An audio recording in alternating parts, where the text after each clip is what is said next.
ये आकाशवाणी रायपुर है। छत्तीसगढ़ी समाचार बुलेटिन के संग किरण वर्मा के जय जोहार। अब सुनाओ आज के प्रमुख समाचार। प्रधानमंत्री नरेंद्र मोदी ह कोविड महामारी ला सफलतापूर्वक निपटे बर टीकाकरण ला सबले अच्छा उम्मीद बताइन।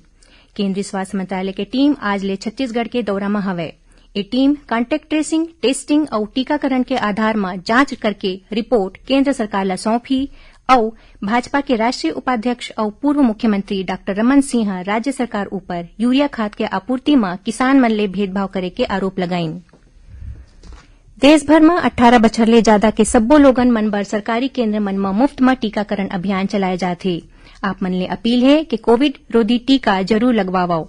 कोरोना महामारी बर कोनो किस्म के कोताही झन बरताओ। जब तक जरूरत नहीं है घर ले बाहर झन निकलो और ये सरल उपाय के पालन करो।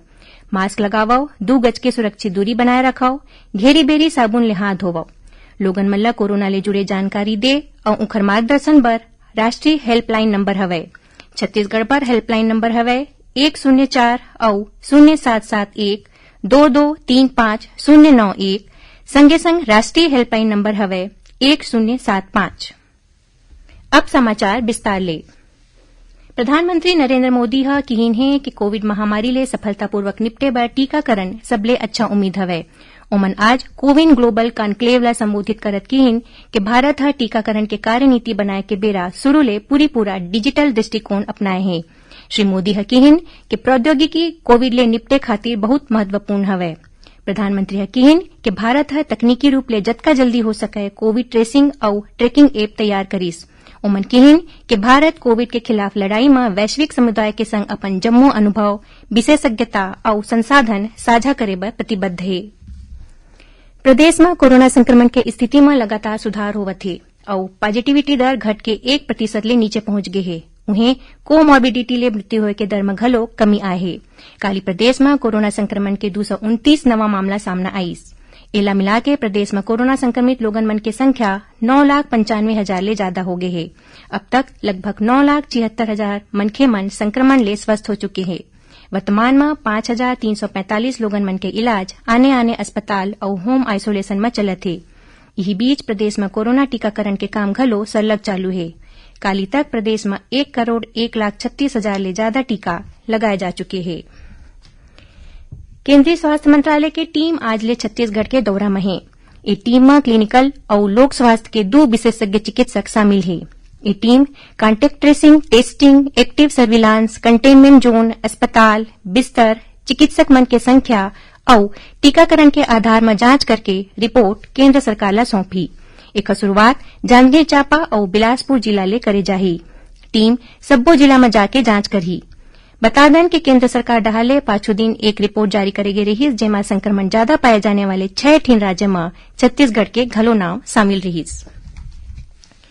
प्रधानमंत्री गरीब कल्याण योजना के तहत छत्तीसगढ़ में ए बछर मई और जून माह के दौरान 1 लाख मीट्रिक टन चावल आवंटन करे गे हे।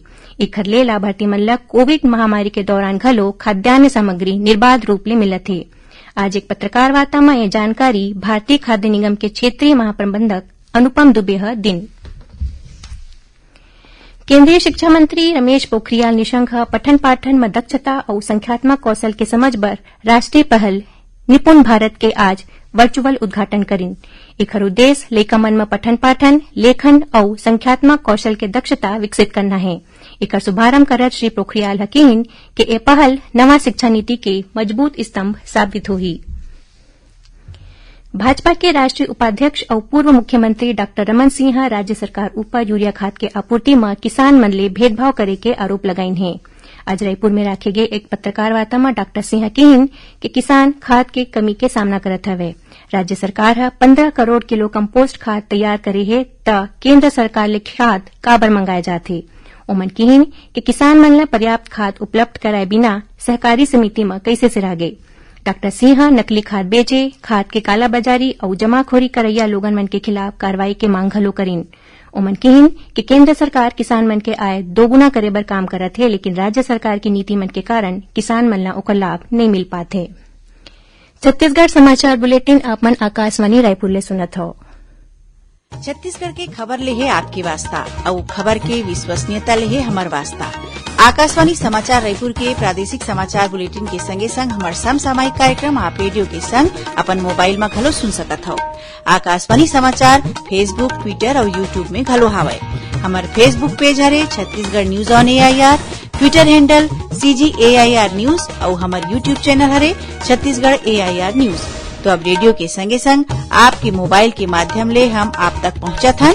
छत्तीसगढ़ की हर खबर पर सुनत रहो आकाशवाणी समाचार। मुख्यमंत्री भूपेश बघेल आज एक ठिन वर्चुअल कार्यक्रम में गोधन न्याय योजना के तहत हितग्राही मन ल 9 करोड़ 83 लाख रुपया के राशि ल ऑनलाइन बांटिन। एमाले गोबर विक्रेता मन 48 लाख, गौठान समिति और महिला स्व सहायता समूह मन ल 9 करोड़ 35 लाख रुपया के राशि प्रदान करेगिस।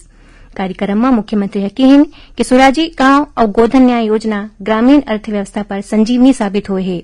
ओमन कहिन कि योजना के तहत अब तक लाभांश के रूप में 29 करोड़ रुपया के भुगतान महिला स्व सहायता समूह मन ल करे जा चुके हैं। राष्ट्रीय ग्रामीण आजीविका मिशन योजना के लाभ लेके ग्रामीण क्षेत्र मन के महिला मन आत्मनिर्भर बनत हे। यही कड़ी में कोंडागांव जिला में स्व सहायता समूह ले जुड़े लगभग 7,000 महिला मन ले गांवेच में रोजगार मिले है। गौरी स्व सहायता समूह के महिला मन ग्राम कोंगेर में मिर्चा, टमाटर, केला, मुनगा और भाजी के उत्पादन करके आमदनी करत हैं। भारतीय ओलंपिक संघ के महासचिव राजीव मेहता रायपुर में मुख्यमंत्री भूपेश बघेल ला भेंट करके ओमन ला टोक्यो ओलंपिक में शामिल होए बर आमंत्रित करीन। एमा मुख्यमंत्री श्री मेहता ला अपन सहमति दिन। ए साल ओलंपिक खेल के आयोजन 23 जुलाई ले 8 अगस्त तक जापान के टोक्यो शहर में करे जाही। छत्तीसगढ़ ले ओलंपिक के प्रतिनिधित्व संघ के महासचिव गुरुचरण सिंह होराहा करही। प्रदेश में तेंदुपत्ता संग्राहक मन ले 2 माह के दौरान 502 करोड़ रुपया के भुगतान करे गे हे। इस साल 522 करोड़ रुपया के 13,05,000 मानक बोरा तेंदुपत्ता के संग्रहण कर ले गए हैं। वन मंत्री मोहम्मद अकबर बताइन कि कोरोना काल के दौरान आदिवासी इलाका में तेंदुपत्ता संग्राहक मन संग्रहण करके रोजगार हासिल करीन। ओमन बताइन कि तेंदुपत्ता संग्रहण के दर 4,000 रुपया प्रति मानक बोरा निर्धारित करे गए हैं। खाद्य विभाग के जांच दल कोंडागांव जिला के एक ठिन राइस मिल में छापा मार के 3 करोड़ 94 लाख रुपया ले ज्यादा के धान जब्ती करे है। खाद्य अधिकारी भूपेन्द्र मिश्रा बताइन कि राइस मिल डहाले अनुबंध के अनुसार कस्टम मिलिंग करके धान जमा नहीं कराई गई और चावल उपार्जन आदेश के प्रावधान के उल्लंघन करे गे रहीस। इस संबंध में राइस मिल संचालक ल कारण बताओ नोटिस घलो जारी करे गे है। केंद्रीय आयुष मंत्री किरेन रिजिजू आज भारत में क्लिनिकल परीक्षण के पंजीयन के तहत आयुर्वेद के आंकड़ा के पोर्टल CTRI के शुरूआत करीन। एखर ले आयुर्वेद आधारित क्लिनिकल परीक्षण के जानकारी विश्व भर में मिल सकी।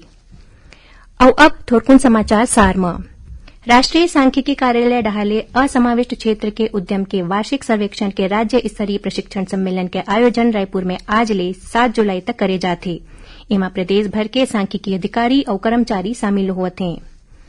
रेल यात्री मन के सुविधा ला देखत रायपुर रेल मंडल के अंतर्गत रायपुर कोरबा रायपुर स्पेशल ट्रेन 7 जुलाई ले हफ्ता में 4 दिन चलही और अंबिकापुर जिला में एक बिहाव कार्यक्रम में 1,000 ले ज्यादा लोगन मन के शामिल होए के सेती collector Sanjeev Kumar Jha marriage hall संचालक समेत वर और वधु पक्ष ऊपर 9.5 लाख रुपया के जुर्माना लगाए है।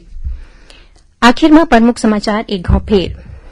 प्रधानमंत्री नरेंद्र मोदी कोविड महामारी ले सफलतापूर्वक निपटे बर टीकाकरण ला सबले अच्छा उम्मीद बताइन। केंद्रीय स्वास्थ्य मंत्रालय के टीम आज ले छत्तीसगढ़ के दौरा में हवे।